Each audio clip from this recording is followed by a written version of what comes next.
முறைக்கு சொல்லி அனுப்பு, இது நம்ம ஊரு விழா. ஊருக்கே ஒரு நோம்பினா அது கோயம்புத்தூர் விழா. உப்பு சமா இருந்தாக்கா ஊரு பக்கம் வாடா. அரிசி பருப்பு சோறு விருந்து இருக்கு ரெடியா. ஹலோ ஃப்ரெண்ட்ஸ், இன்றைக்கி நம்ம கிச்சனில் என்ன செய்ய போகிறோம்னா சூப்பரான எக் கிரேவி தான் செய்ய போகிறோம். இது பார்த்திங்கன்னா இட்லி, தோசை, சப்பாத்தி, நான்கெல்லாம் ரொம்ப சூப்பராக இருக்கும். ரெஸ்டாரண்ட் சைடில் இருக்கும், ரொம்பவே டேஸ்ட்டாகவும் இருக்கும். ரொம்ப சீக்கிரமாக குயிக்காக ஒரு 10 மினிட்ஸ்லேயே நம்ம இந்த கிரேவி ரெடி பண்ணிடலாம்.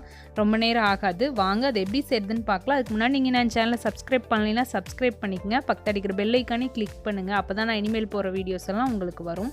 வாங்க இப்போ எப்படி செய்யுதுன்னு பார்க்கலாம். ஒரு மிக்ஸி ஜாரில் ஒரு 6 பல் பூண்டு சேர்த்துருக்கேன், ஒரு 2 துண்டு இஞ்சி, ஒரு சின்னதாக ஒரு பெரிய வெங்காயம் சேர்த்துருக்கேன் மீடியம் சைஸு, ஒரு தக்காளி ஒன்று சேர்த்துருக்கேன். அதை பைன் பேஸ்ட்டாக நம்ம அரைச்சிக்கலாம். ஒரு வடக்கல்ல ஆயில் ஒரு 4 ஸ்பூன் ஊற்றி ஒரு 1/4 டீஸ்பூன் மஞ்சத்தூள், 1/4 டீஸ்பூன் வரமிளகாத்தூள், ஒரு 1/4 டீஸ்பூன் உப்பு சேர்த்துருக்கேன். இதில் நம்ம நான் பாயில் பண்ணி தோலெல்லாம் எடுத்து வச்சுருக்கேன் முட்டை, அதை நம்ம இதில் சேர்த்துக்கலாம். நல்லா எக்கை சேர்த்து நல்லா ஃப்ரை பண்ணி எடுத்துக்கலாம். எண்ணெய் காஞ்ச வரைக்கும் போட்டால் சீக்கிரம் ஃப்ரை ஆகிடும். எல்லா சைடும் திருப்பி விடுங்க.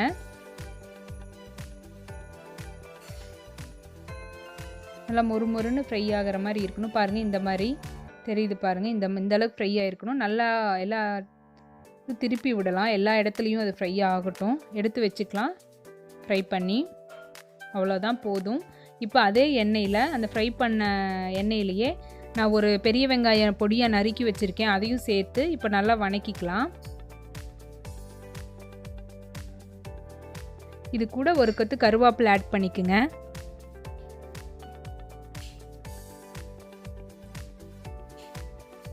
நல்லா வெங்காயம் வதங்கட்டும். இப்போ நம்ம அரைச்சி வச்ச பேஸ்ட்டை ஆட் பண்ணி நல்லா மிக்ஸ் பண்ணி விடுங்க.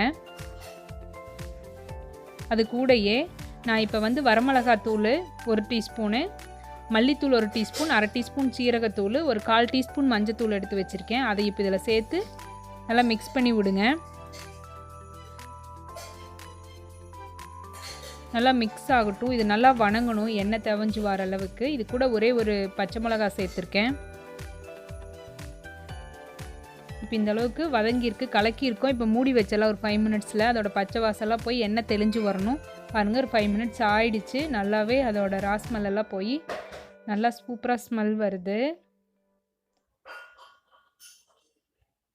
இஞ்சி பூண்டு பேஸ்ட்டோட இது நல்லா நம்மளுக்கு தெரியுது. இப்போ ஒரு சுடுதண்ணி ஒரு 1/4 கப்பு ஊற்றிக்கலாம். ஒரு சின்ன டம்ளரில். ரொம்ப தண்ணி விடக்கூடாது. இப்போ மூடி வச்சிடலாம், கொதிக்கட்டும். இப்போ கொதிச்சிருச்சு. ஒரு 2 or 3 மினிட்ஸில் பாருங்கள், இந்த அளவுக்கு கொதிச்சிருச்சு. இப்போ நான் ஒரு 1/2 ஸ்பூன் பொட்டுக்கடலை மாவு எடுத்திருக்கேன். அதை தண்ணியில் கரைச்சிருக்கேன். அதைய இதில் சேர்த்துக்கலாம். கொஞ்சம் நம்மளுக்கு கெட்டி கிடைக்கும். இது சேர்த்தா தான் ரொம்ப சூப்பராக இருக்கும். இப்போ லைட்டாக ஒரு கொதி வந்தால் போதும். உப்பு காரெல்லாம் நல்லா செக் பண்ணிவிட்டு ஒரு 2 மினிட்ஸ் விட்டால் போதும். அந்த மாவோட இதெல்லாம் போயிடும். இப்போ சூப்பராக ரெடியாக இருக்குது. இது கூட நம்ம ஃப்ரை பண்ணி வச்சுருக்கிற முட்டையை இப்போ ஆட் பண்ணிக்கலாம்.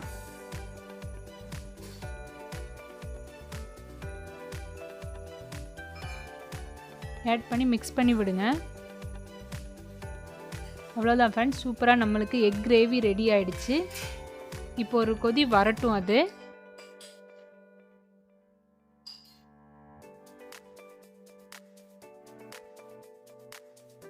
மூடி வச்சிடலாம். ஒரு 2 மினிட்ஸ்லேயே கொதிச்சிரும். பாருங்கள், இந்த மாதிரி ரெடி ஆயிடுச்சு. இப்போ மல்லித்தலை தூவிக்கலாம். இப்போ சூப்பரான கிரேவி ரெடி. ட்ரை பண்ணி பாருங்கள், ரொம்ப சூப்பராக இருக்கும். தேங்க்யூ.